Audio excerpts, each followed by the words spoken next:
Pengajian pondok merupakan suatu pendidikan mengikut cara tradisional dalam memainkan peranan penting untuk memperkenalkan, menyebarkan, mengembangkan dan meluaskan ilmu pengetahuan agama kepada anak-anak bangsa. Pada zaman dahulu, ibu bapa masyarakat Islam begitu bangga menghantar anak-anak mereka belajar ke institusi tradisional seperti ini, terutamanya pada tahun 1930-an dan 1940-an. Walaupun arus pendidikan barat diperkenalkan oleh penjajah Inggeris melalui sistem persekolahan vernakular kepada masyarakat Melayu, namun institusi tradisional ini tetap tegak dengan kukuh sehingga mewujudkan golongan yang berpengetahuan agama yang luas. Hatta institusi ini telah menjelmakan semangat esprit de corps dalam kalangan orang Melayu.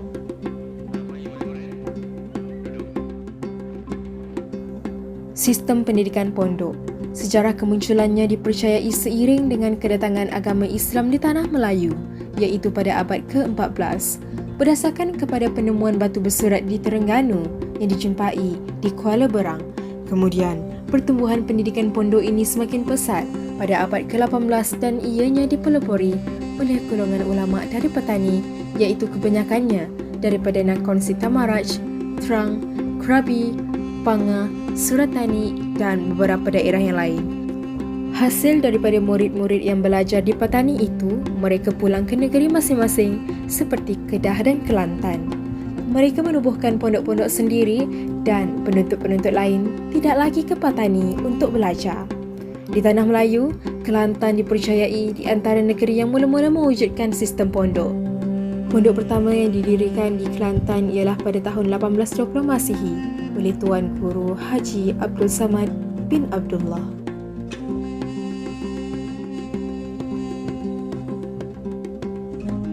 Antara kelebihan ataupun faedah yang kita dapat semestinya ialah ilmu. Jadi ilmu yang ditekankan pada apabila kita mengaji pondok ni ialah ilmu, terutamanya ilmu fardu ain lah, iaitu ilmu tauhid, ilmu fiqh dan ilmu tasawuf, dan sebagainya ilmu nahwu dan sorof. Dan yang keduanya ialah kita di sini dapat mujahadah. Sistem pondok lazimnya diadakan di sebuah perkampungan yang berpusatkan sebuah bangunan surau atau masjid yang bertindak sebagai sekolah dan tempat beribadat. Tempat pengajian ini dikelilingi oleh rumah-rumah kecil yang dipanggil sebagai pondok sebagai tempat kediaman santri. Lokasinya berada di tempat pedalaman atau desa pada zaman dahulu. Ianya dibuat di kawasan penanaman padi yang berhimpunnya orang Melayu beragama Islam. Ditadbir secara bersendirian mengikut citarasa Tuan Guru yang bertindak sebagai ketua. Tanggungjawab Tok Guru adalah untuk mengendalikan pengajian dan aturan hidup santri di kawasan pondok mereka. Kemajuan sesebuah pondok itu selalunya bergantung kepada keilmuan dan daya kepimpinan yang ada pada Tok Guru tersebut. Kebanyakan pondok terkenal dengan nama kepada pengasas atau Tuan Guru di situ dan tempat kewujudannya.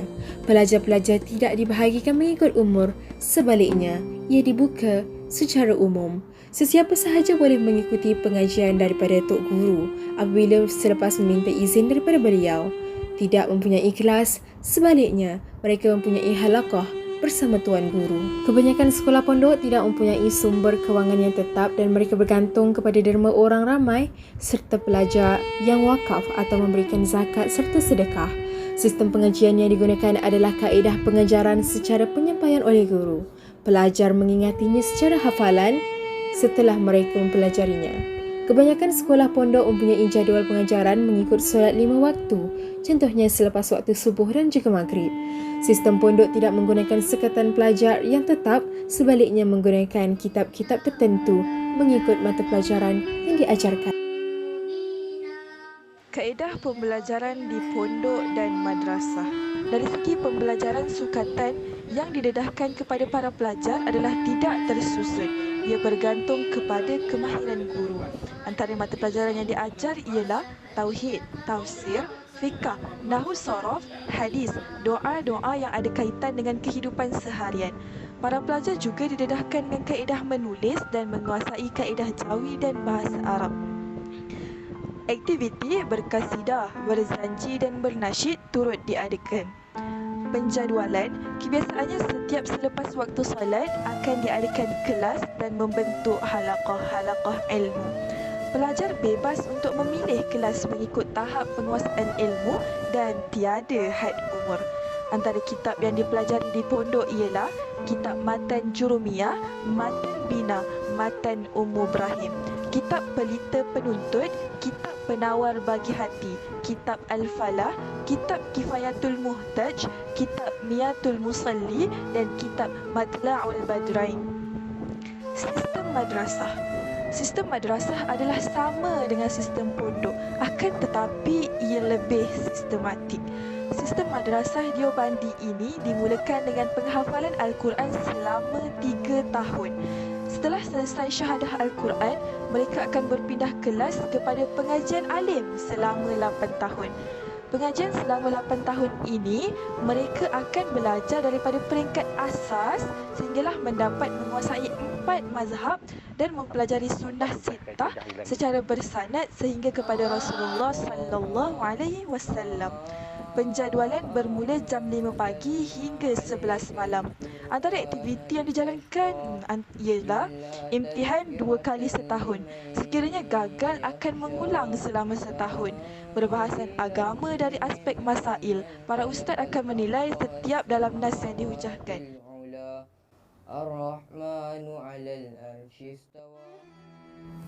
Antara kelebihan sistem pondok menekankan kepentingan menuntut ilmu secara bersanad, pembelajaran daripada permulaan kitab sehingga akhir kitab. Pengajarannya lebih kepada bersifat penghafalan serta pemahaman, memberi latihan khutbah dalam bahasa Arab, melahirkan pelajar berpengetahuan agama, berakhlak tinggi serta dapat membimbing masyarakatnya. Sistem pendidikan Islam yang menyeluruh dan berkesan dalam mengubah paradigma masyarakat Melayu serta merupakan benteng kepada akidah dan keimanan masyarakat daripada anasir luar, terutamanya konsep-konsep modernisasi serta barat yang bertentangan dengan agama Islam. Sistem pendidikan pondok tradisional merupakan pelajaran yang hanya mementingkan ukhrawi, manakala sistem pendidikan pondok moden merupakan pembelajaran yang bukan sahaja mementingkan pendidikan agama, bahkan akademik. Yang kedua, waktu pembelajaran bagi sistem pendidikan pondok tradisional adalah meluas dan tidak terhad, iaitu pelajar yang belajar di pondok hendaklah menghabiskan pengajian sebagaimana yang telah ditetapkan oleh Tok Guru. Manakala sistem pendidikan pondok moden, waktu pelajarannya adalah terhad mengikut jadual semasa, iaitu bermula dari jam 7 pagi hingga 2 petang pada setiap hari persekolahan. Yang ketiga, sistem pendidikan pondok tradisional tidak mempunyai pelarasan di dalam pendidikan, iaitu Tok Guru yang akan menetapkan silibus pengajian di pondok dan mereka anak murid akan belajar dari kulit ke kulit. Manakala sistem pendidikan pondok moden pula mempunyai pelarasan berlandaskan pendidikan bersepadu, di mana silibus pendidikan di sekolah adalah berdasarkan buku teks yang telah disediakan oleh kerajaan. Seterusnya, sistem pendidikan pondok tradisional adalah diasaskan oleh para alim ulama, manakala sistem pendidikan pondok moden adalah diasaskan oleh kerajaan dan jabatan agama di setiap negeri. Seterusnya, sistem pendidikan pondok tradisional merupakan pembelajaran yang berbentuk muzakarah, halaqah dan syarahan, manakala sistem pendidikan pondok moden merupakan pembelajaran yang berbentuk syarahan yang diketuai oleh guru dan mempunyai sesi soal jawab.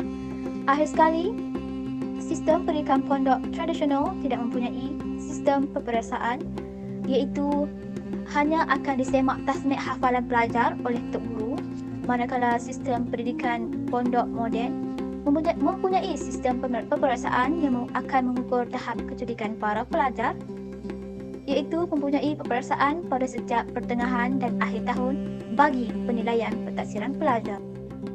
Tahu cara hidup macam mana keadaan susah dan dia boleh merasai orang yang susah macam mana. Kita nak mendidik akhlaknya tu.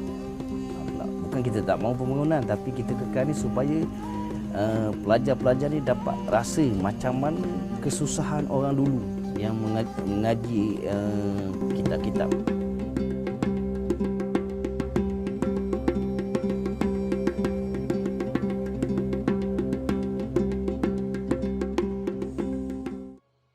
Pendidikan berkualiti, insan terdidik negara sejahtera.